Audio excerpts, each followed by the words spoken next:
안녕하세요. 영상 텀이 좀 갑자기 확 빨라진 감이 있는데, 원래는 오늘 말씀드릴 내용을 한 영상으로 국어처럼 묶으려고 했는데, 그렇게 되다 보면 내용이 좀 영상 길이가 러닝타임이 너무 길어질 것 같아서 두 개로 쪼갰습니다. 우선 이제 전문 과목 시대죠. 전문 과목 시대. 대표적으로 세법, 회계가 있을 거고, 형법, 형소법이 있을 거고, 그리고 가장 많은 공시생분들이 선택할 것 같은 행정법이 있습니다. 요런 전문 과목 시대에서 어쨌든 비중 자체가 올라가는 걸 부정할 수는 없는데, 요거에 관련해서는 제가 또 따로 영상을 만들겠지만, 이런 시대에서 영어를 준비할 때 어떤 기준으로 강의랑 교재를 선택을 할 것이냐에 대한 얘기를 먼저 하고 본격적으로 본 추천 영상을 찍어보도록 하겠습니다. 총 길지 않을 거예요. 3가지 내용을 말씀을 드릴 테니까 참고를 하셔가지고 이것만 보셔도 크게 이제 뭔가 강의나 교재를 바라보는 눈이 좀 생길 수 있는데, 어쨌든 한번 보시죠. 첫 번째는 이렇습니다. 영어학습의 방향 자체를 조금 수정을 해야 될 것 같아요. 이전에는 무슨 일이 있어도 일교출, 국가직 일행, 교행, 출간직과 같은 상위 직렬들, 그 다음에 지방직 구급에 있어서 좀 컷이 높은 지역들 같은 경우는 이번처럼 시험이 조금 까다롭게 나왔다. 이번 올해 지방직 구급을 말씀드리는 겁니다. 이번 지방직 구급처럼 나와도 85점 이상이 되어야 하지 않나.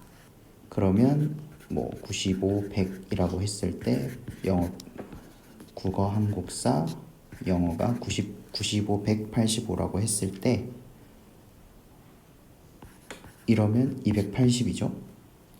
어떤 데는 진짜 특정 지역의 경우에는 400이 넘어가는 데도 있다 보니, 그래서 다른 과목에서 실수를 한다 손 치더라도, 국어나 한국사에서 실수를 한다 손 치더라도 영어가 85점이면 어느 정도 선방을 해주지 않나 라는 관점에서 85점을 말씀을 드렸던 건데, 이제까지 제가 공무원 영어에 있어서 몇 점 정도가 안정적이냐 라고 했을 때, 근데 그것보다 전문 과목 시대에 있어서 더 중요해진 거는 점수는 80점 정도면 저는 될 거라고 생각해요. 80점 이상만 된다면, 그러면 한국사 90, 85, 영어 80 해가지고 255가 되겠죠. 여기에다가 각각 2개의 전문 과목 80에서 85 해가지고 165점 합치면 420 정도. 이 정도면 웬만한 직렬은 다 뚫을 수 있지 않을까라고 생각을 하는데, 그것보다 더 중요한 게 생겼어요. 이제는 바로 이겁니다. 풀이 시간이 30분 이내가 되어야 된다고 생각해요. 왜냐면 이거는 세무직 분들은 당연히 공감을 하실 테고, 30분 내에 못 풀어서 독해를 버리게 되기 때문에 생기는 문제점들이 그동안 있었잖아요. 근데 이제는 다 중요해진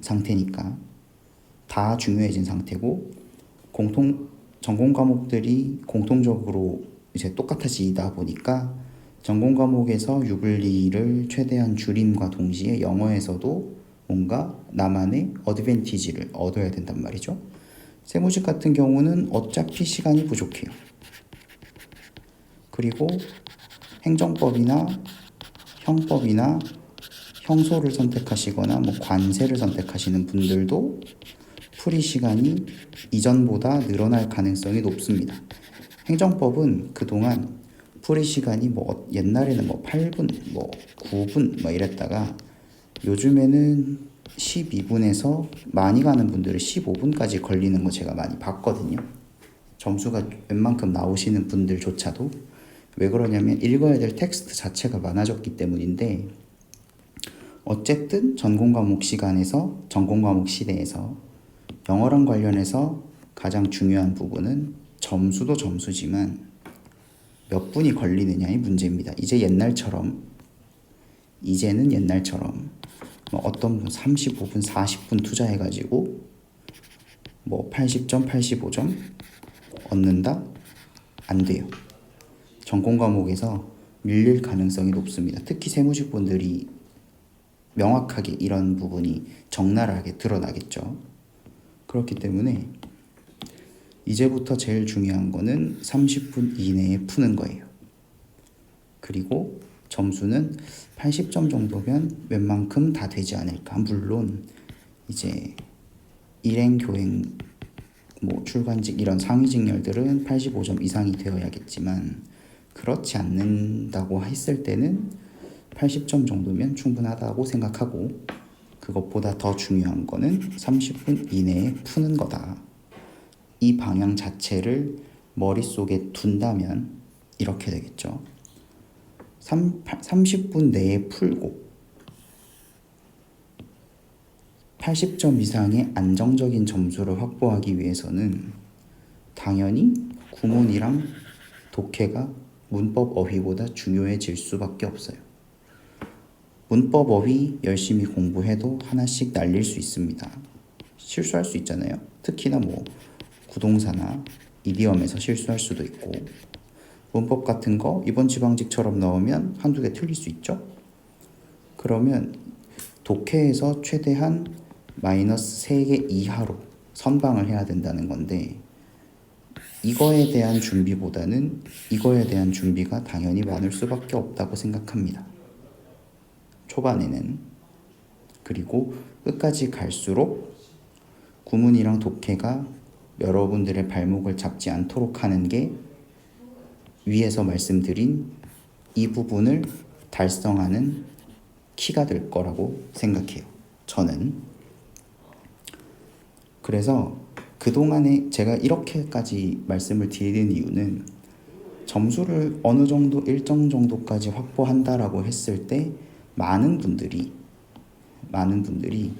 구문이나 독해를 하기보다는 문법 어휘를 방어하자라는 개념으로 문법 어휘에서 실점을 최소화하자 하고, 그러니까 점수를 최대한 확보를 하고 구문이랑 독해에서 방어하자라는 개념이었는데, 이제는 이 개념이 좀 통하지 않을 것 같습니다. 문법 어휘를 최대한의 점수로 얻으려면 공부 시간이 좀 더 많이 들어가야 돼요.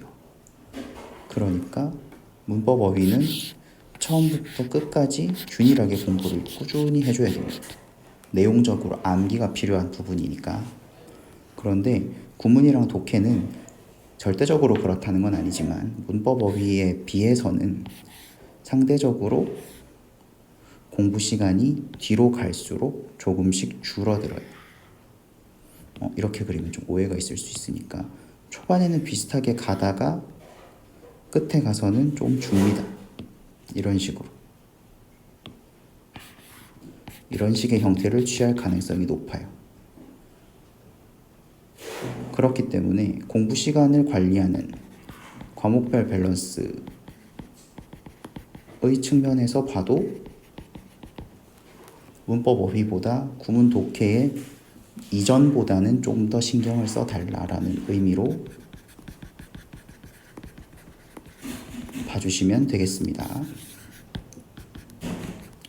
이전에는 특히 상위 직렬이 아닌 경우에는 문법 어휘만 너무 매몰돼가지고 이것만 열심히 하고 구문 독해는 적당히 하시는 경향들이 있었는데, 이제는 그렇게 하시면 안 될 것 같고, 어느 정도 꾸준히 문법과 어휘를 해가는 과정에 독해를 좀 더 올려주셔야 될 것 같아요. 문법 어휘를 해가는 와중에 독해를 플러스 알파로. 그런데 이전까지는 여러분들이 구문이랑 독해를 너무 안 했기 때문에 제가 상대적으로 이전에 비해서는 이렇게 된다라고 말씀을 드리는 거고, 실제로 이제 공부를 하시다 보면 독해 공부 시간이, 구문과 독해를 공부하는 시간이 처음에는 문법 어휘랑 거의 비슷하게 가다가 시간이 갈수록 조금 줄어서 아마 이렇게 될 가능성이 높습니다. 그래서 뭐 1.5 대 1, 뭐 많게는 2 대 1 정도가 될 수도 있어요. 그래서 두 번째, 30분 내에 풀고 80점 이상을 확보하기 위해서는 구문이랑 독해에 좀 더 신경을 써야 되고, 강사랑 강의, 교재를 고를 때 있어서도 이 부분이 좀 더 반영이 되어야 한다라는 겁니다. 그 다음 마지막, 커리큘럼을 섞는 분들이 꽤 많이 계세요. 공무원 영어를 하는 데 있어서도. 좀 나눠볼까요? 문법이 있고, 어휘 있고, 구문이 있고, 독해가 있습니다.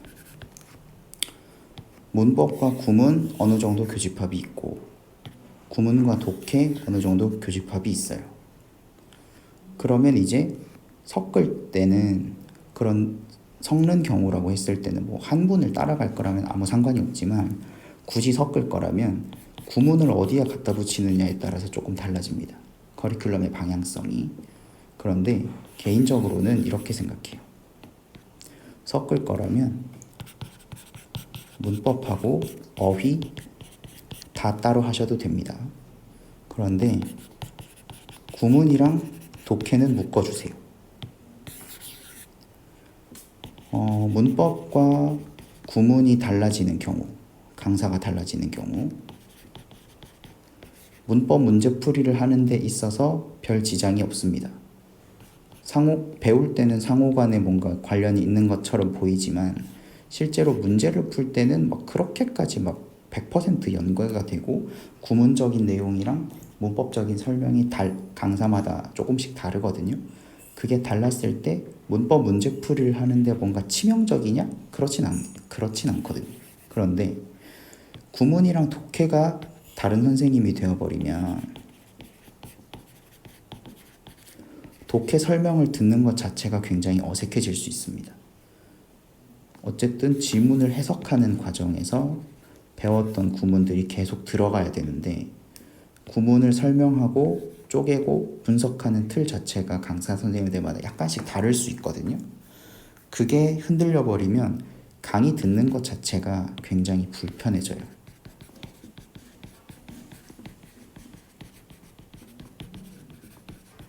그렇기 때문에 커리큘럼을 섞을 거라면 문법, 어휘는 뭐 따로 가더라도 구문이랑 독해는 묶어주는 게 좋겠다라고 생각합니다. 간단하게 3가지 말씀드렸습니다. 전문 과목 시대에서는 점수만큼이나 30분 내에 영어를 푸는 것이 중요하다. 마킹 포함입니다. 두 번째, 그걸 위해서는 이전처럼 점수대 컷이 낮은 직렬에 있어서 문법 어휘에 좀 더 집중하고 구문 독해를 방어하는 개념이 아니라, 이전보다는 구문이랑 독해에 조금 더 신경을 써줘야 한다라는 거. 그 다음 3번째, 커리큘럼을 섞을 거라면 구문이랑 독해는 하나로 묶어서 독해 강의를 들을 때 이질감이 최대한 없도록 만들어주는 것이 좋겠다. 여기까지입니다. 이런 내용을 바탕으로 이제 다음번 영상에서 몇몇 교재들을 제가 소개를 해드리도록 하겠습니다. 오늘도 시청해 주셔서 감사합니다.